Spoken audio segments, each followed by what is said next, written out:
Alright, wanted to do a bit of a follow-up on my TRS Xtrack. Got about 24 hours on the bike now. Giving it a couple rides this year, now that the weather's good again.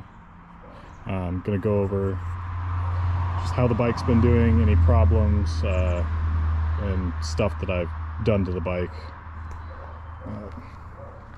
The latest thing is I got a Spanish Fly Racing spark arrestor, just so it's legal. I think it's kind of silly, but rather not have a ticket. I put the clutch cover with the sight glass and the fill plug on. That's from all the higher end models than just the plain TRS one. It was about probably 70 bucks with shipping. It uses an O-ring. I reused that from the original cover, and it was a bit of a pain. Had to swap out the clutch master cylinder stuff and then get the clutch bled. It took a little bit of work, but I got it done. Problem I had with the bike: after 7 hours, the water pump started leaking. Really only seemed to leak when the bike was shut off after a while. Thankfully, these bikes, they have two seals. There's one for the oil side and one for the water side, and there's a weep hole in between, so it weeps externally. It doesn't mix coolant with the oil like on my old gas does if it leaks.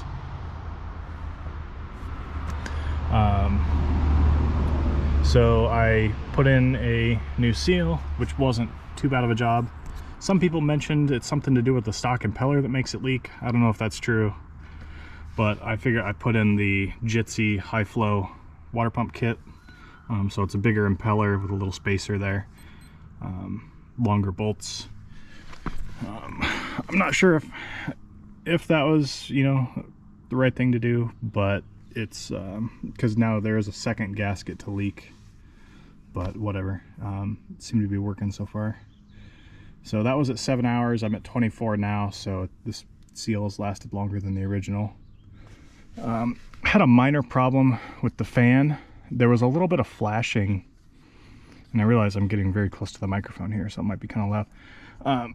There was a little bit of flashing on some of the blades, like a little bit of bits of plastic on the ends, and it started hitting the fan shroud when the fan turned on, and it was making a little bit of noise, so I had to pull the radiator and the fan off and clean up some of that flashing, and that's been fixed since I did that.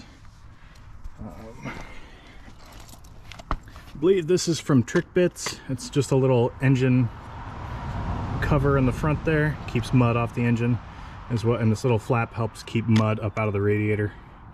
What would be probably even better would be to put a little extended flap on here.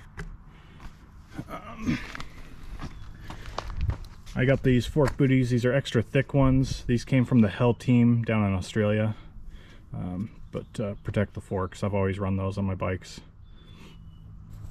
and they seem to do a good job. This here, these are carbon fiber tubes.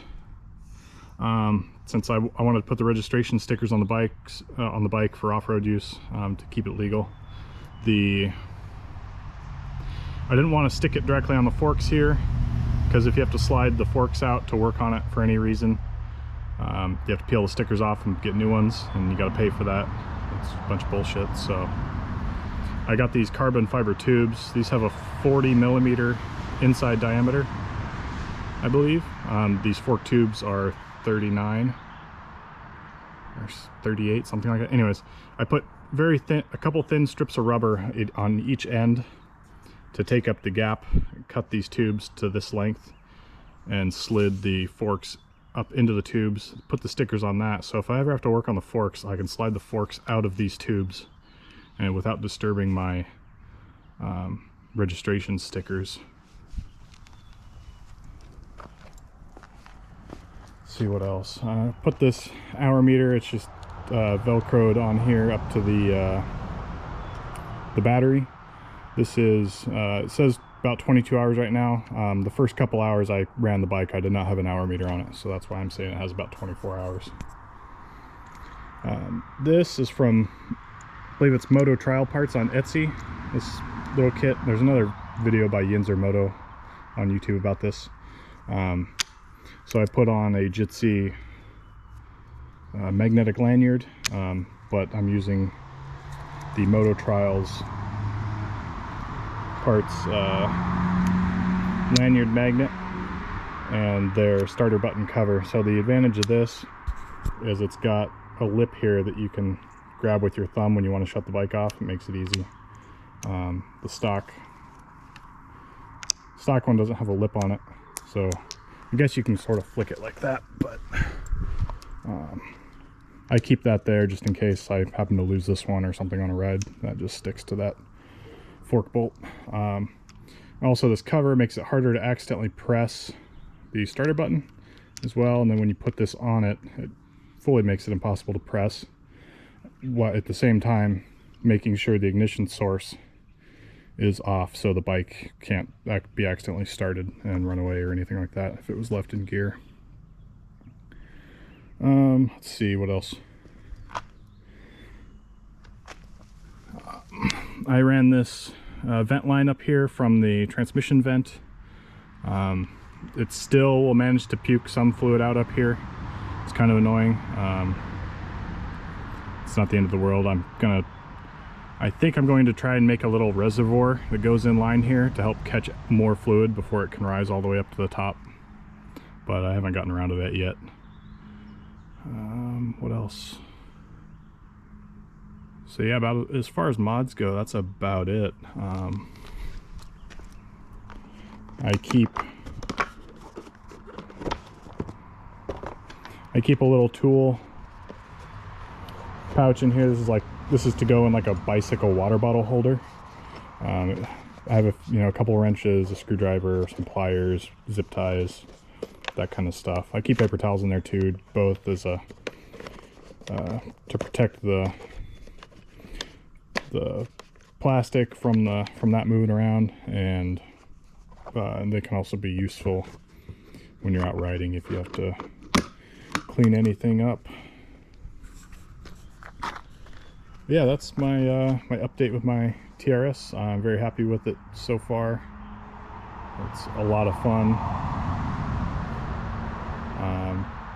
I don't like telling people like and subscribe or anything like that. Do whatever you want to do, but I do suggest if you're interested in these bikes and kind of what they do, check out my channel, because I got videos of going out riding on the bike. I'm gonna have more videos coming, so hopefully gonna get a lot of riding in this summer. So thanks for watching and stay tuned.